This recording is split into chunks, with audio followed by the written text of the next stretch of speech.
Bienvenido, discípulo del Señor, a esta lección número 9 de nuestro manual de servicio, titulada El servicio y la iglesia.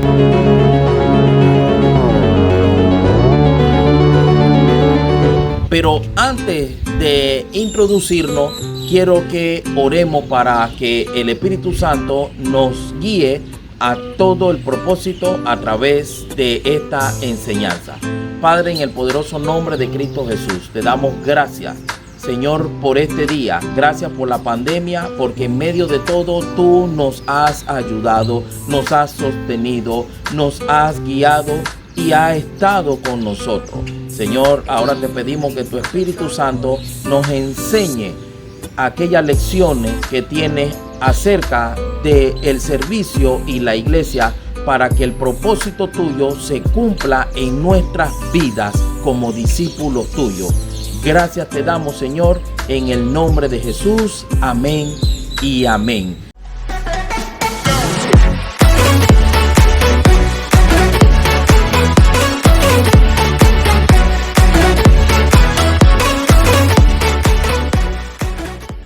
Grande soy yo quiero una iglesia que me dé la gloria y procure la unión.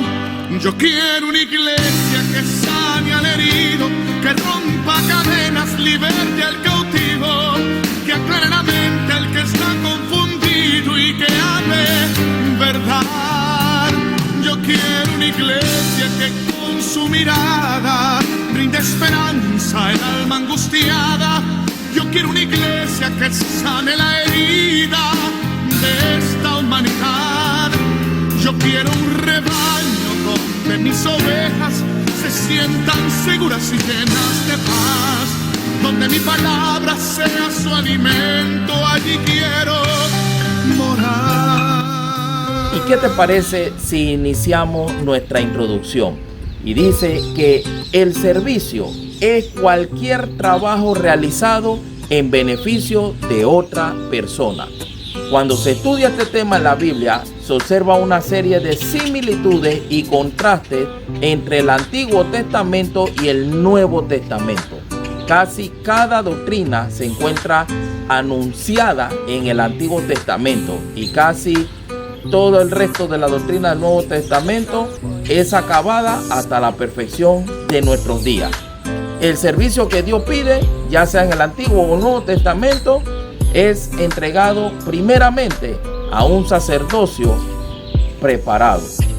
En el orden del Antiguo Testamento, el sacerdocio era una jerarquía que estaba sobre la nación y servían bajo la autoridad del sumo sacerdote. En el orden del Nuevo Testamento, cada creyente es un sacerdote para Dios, bajo la autoridad de Cristo, que es el verdadero sumo sacerdote. Y aquí nos introducimos a nuestra lección. Listos los planes, los recursos, el conocimiento. ¿Qué haces, Gabriel? Hola, pastor. Pues aquí preparándome para el servicio a Dios. ¡Qué bien! Fuimos puestos en la tierra para aportar, para hacer la diferencia. Bueno, hay tanto por hacer. Creo que puedo servir para salir en la lista de los que más se sirven. El servicio tiene que ver con los demás, sin duda. Si no amo a los demás ni deseo servirles, tendría que preguntarme si realmente Cristo está en mi vida. Es cierto, yo quiero servir, pero ¿qué herramientas necesito? En ocasiones actuamos de cierta manera con la gente que está metida en problemas. Jesús lo destacó a través de la parábola del buen samaritano. Hay 3 actitudes hacia la gente necesitada: guardar distancia, ser curioso pero sin involucrarse. Y antes de decirte la tercera, ¿sabías que vamos a darle cuentas a Dios personalmente? ¿Cuentas? No hay problema. Soy buenísimo en contabilidad. No necesariamente. Dios comparará cuánto tiempo y energía gastamos en nosotros mismos comparado con lo que invertimos. Por eso es importante tratar a otros como yo quiero ser tratado. Uy, ahí sí salgo en rojo, a pérdida. ¿Y cómo puedo corregir eso? Pues puedes involucrarte en algún ministerio o actividad dentro de la iglesia. No tengo idea cómo ayudar a la gente. Es importante que para tener una buena actitud consideremos 4 pasos para suplir las necesidades de la gente, de la manera en que Jesús lo haría. Ver las necesidades de las personas que me rodean. Y creo que también es importante sentir compasión por el dolor ajeno. Lección número 9. La iglesia y su servicio. Alerta mental, porque veamos nuestro versículo a memorizar y se encuentra en Romanos capítulo 12, versículo 1. Y dice: así que, hermanos, os ruego por las misericordias de Dios que presentéis vuestros cuerpos en sacrificio vivo, santo, agradable a Dios, que es vuestro culto racional. Una vez más, nuestro versículo a memorizar se encuentra en Romanos capítulo 12, versículo 1, y dice: así que, hermanos, os ruego por las misericordias de Dios que presentéis vuestros cuerpos en sacrificio vivo, santo, agradable a Dios, que es vuestro culto racional. La iglesia y su servicio. Esta es nuestra lección número 9 del manual de servicio en la clase de discipulado de 12 años en adelante. Y nuestra primera parte A es su servicio a Dios. Y dice que en su ministerio sacerdotal, los sacerdotes del Nuevo Testamento, al igual que los sacerdotes del Antiguo Testamento, eran designados para servir a Dios y a los hombres. Como no habla un evangelio que predicar a las naciones en el Antiguo Testamento, el servicio sacerdotal durante el periodo que abarca consistió solamente en la realización de las cosas del tabernáculo o del servicio en el templo y de los rituales divinamente ordenados.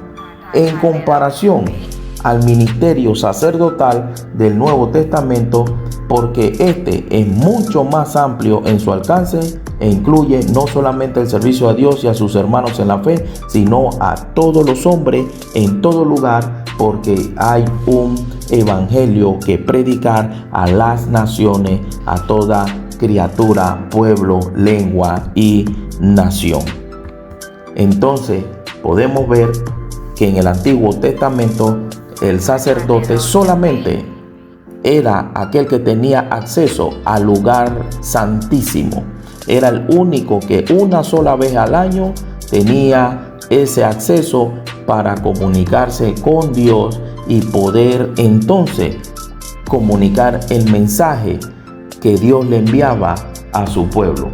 Así, entonces nos damos cuenta que en el Nuevo Testamento somos todos y cada uno llamados a ser esos sacerdotes, como lo dice la Escritura en Apocalipsis capítulo 1, versículo 6, y nos llamó reyes y sacerdotes para nuestro Dios, a fin que le sirvamos a Él con toda nuestra disposición de nuestro corazón, de nuestro esfuerzo físico, de nuestros bienes y de todo lo que Dios nos ha dado.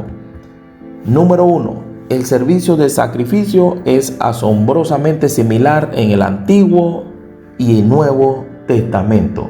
El sacerdote del Antiguo Testamento era santificado o apartado por el hecho de que había nacido en la familia sacerdotal de Leví y por el hecho de que él, tras la debida ceremonia, era investido sacerdote, oficio con carácter de continuo mientras viviera. Además, era purificado al principio de su ministerio por medio de un baño definitivo. Esto lo podemos ver a través de nuestra imagen, lo cual también en las Escrituras lo encontramos en Éxodo capítulo 29, versículo 4. Y dice que en el cumplimiento del antitipo, es decir, de lo que era en el Nuevo Testamento, el creyente sacerdote era purificado de una vez para siempre en el momento que recibe la salvación. Así, por ejemplo, lo encontramos en Colosenses capítulo 2, versículo 13.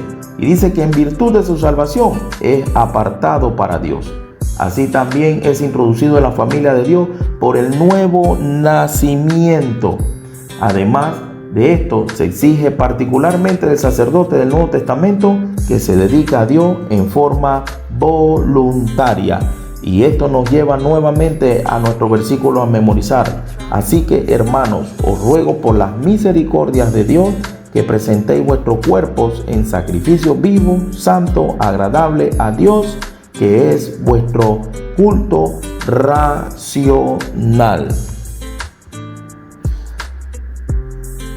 Ahora, la frase misericordias de Dios se refiere a los grandes hechos de la salvación que han sido planteados en los capítulos precedentes del libro de los Romanos. Misericordias a las que todo creyente ingresa en el momento de ser salvo, mientras que la presentación del cuerpo como sacrificio vivo es la autodedicación a la voluntad de Dios de todo lo que el creyente es o tiene.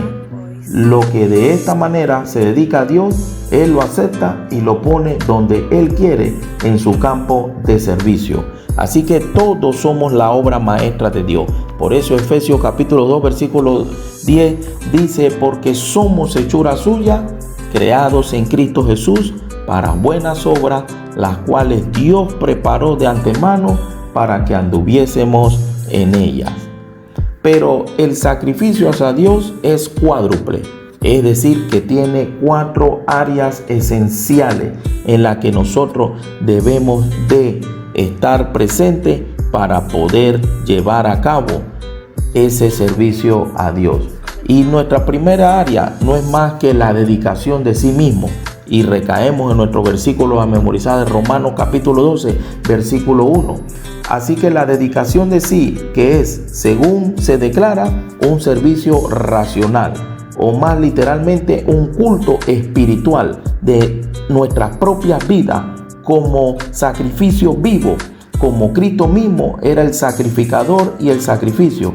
Así el creyente puede glorificar a Dios ofreciendo todo su cuerpo como un sacrificio vivo para Dios.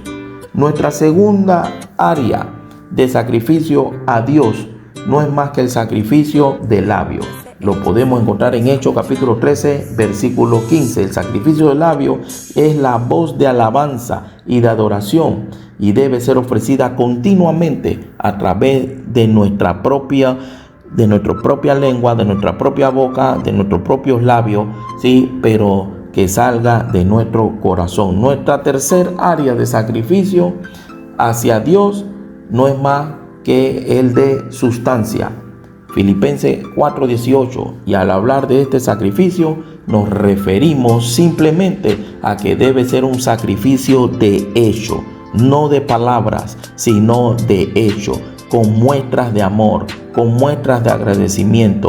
Debe ser un sacrificio el cual presente con nuestras obras todo lo que yo diga con nuestra boca. Debe de concordar. Y nuestra cuarta y última área de sacrificio hacia Dios no es más que el de las buenas obras.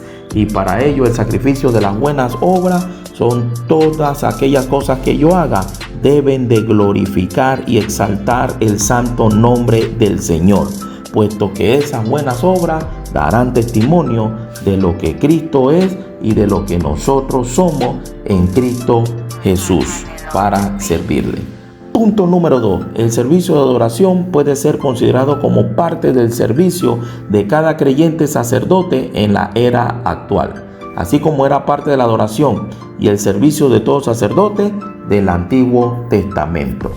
Entonces, podemos decir que repetimos que en el servicio hacia Dios la adoración del creyente puede ser el ofrecimiento de sí mismo a Dios, el reconocimiento de todo corazón que la alabanza y la acción de gracia pertenecen al Señor o la presentación de las ofrendas.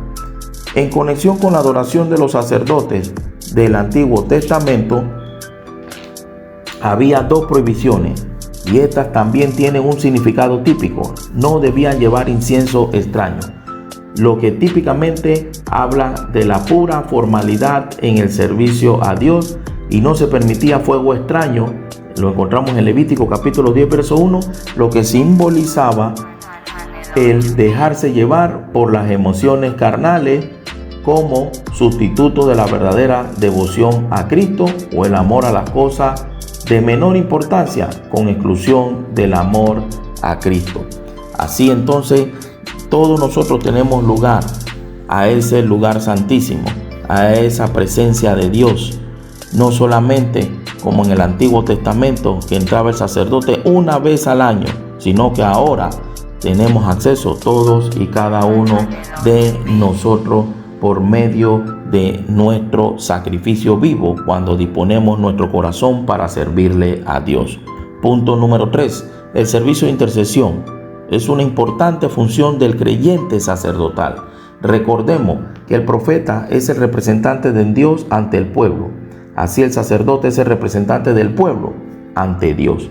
Como el sacerdocio era una institución divina, siempre había acceso a la presencia de Dios. Sin embargo, ningún sacerdote de la antigua dispensación o del Antiguo Testamento podía entrar en el lugar santísimo, salvo el sumo sacerdote, y esto una sola vez en el año y con la sangre de un sacrificio. En el Nuevo Testamento, como sumo sacerdote, todos y cada uno de nosotros ha entrado con su propia sangre en el santuario celestial, y es a través de la sangre preciosa de Jesucristo, y está intercediendo por los suyos que están en el mundo. Así nosotros también hemos sido llamados a entrar a ese lugar santísimo para interceder por todos aquellos que no conocen del Señor. Cuando Cristo murió, el velo del templo se rasgó, lo que significa que ahora está abierto el camino hacia el lugar santísimo, no para el mundo, sino para todo aquel que acude a Dios sobre la base de la sangre derramada por Cristo Jesús, teniendo un acceso sin impedimento a la presencia de Dios a causa de la sangre de Cristo.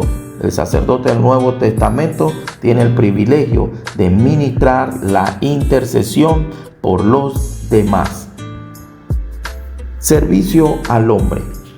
En este último punto, dice que en ningún sentido es algo que el creyente obra solo, ni siquiera algo hecho por el creyente con ayuda o sin la ayuda del Espíritu Santo.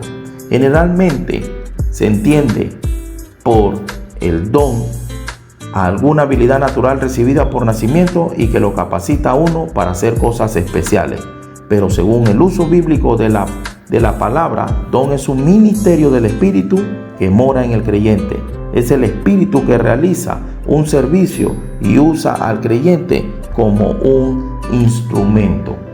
Así el servicio cristiano se presenta como una manifestación del Espíritu Santo. Por ejemplo, en 1 Corintios capítulo 12, versículo 7 dice: a cada uno se le da una manifestación especial del Espíritu para el bien de los demás. Del mismo modo que el carácter cristiano se convierte en fruto del Espíritu Santo por causa de este don del Espíritu Santo. Gálatas capítulo 5, versículos 2 al 23, podemos encontrar que el apóstol Pablo nos dice: digo pues, andad en el Espíritu y no satisfagáis los deseos de la carne, porque los frutos de la carne son contra el Espíritu y del Espíritu son contra la carne. Pero nosotros debemos de manifestar nuestro carácter a través de los frutos del Espíritu Santo para llevar una obra efectiva en el servicio a Dios y a los hombres. También vemos en Romanos capítulo 12, versículo 6, que dice: de manera que, teniendo diferentes dones, según la gracia que nos es dada, si el de profecía, úsese conforme a la medida de fe; si el de servicio, úsese para servir y servir a Dios y servir a los demás. Aunque cada creyente posee algunos dones divinamente otorgados, hay una diversidad de dones. Los creyentes no han sido todos designados para hacer la misma cosa. En esto hay un contraste en el oficio sacerdotal, en que todos los creyentes sacrifican, adoran e interceden. Aunque algunos dones representativos que son generales han sido nombrados en las Escrituras, y aunque algunos de estos evidentemente han cesado, es probable que el ministerio del Espíritu a través de los creyentes sea variado según las circunstancias en el medio de las cuales deben servir. Efesios capítulo 4 versículo 7 dice: pero a cada uno de nosotros fue dada la gracia conforme a la medida del don de Cristo.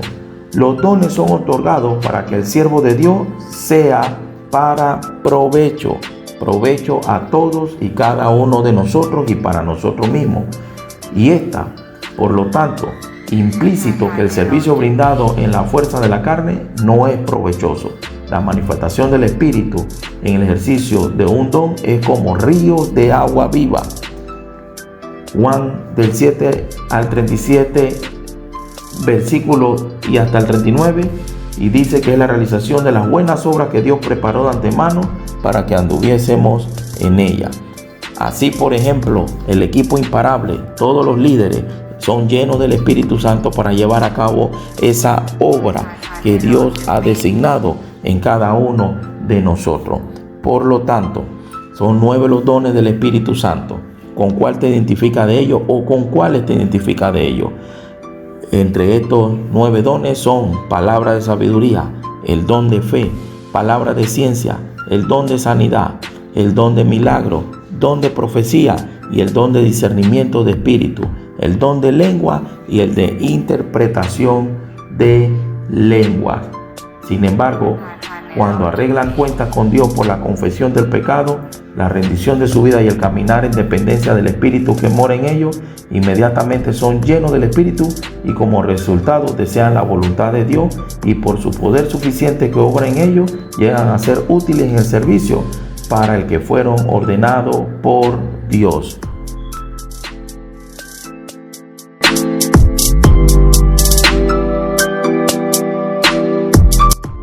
Padre, en el poderoso nombre de Cristo Jesús, gracias, Dios mío, por esta lección del servicio y la iglesia. Gracias porque nos enseña que le servimos a Dios, pero que también le servimos a los hombres. Gracias porque el Espíritu Santo de Dios es indispensable para poder impartir aquella bendición que tú nos das y ayudar a otros, Señor. Gracias, Señor, por todo. Bendice a los discípulos en el nombre de Jesús. Amén. Amén.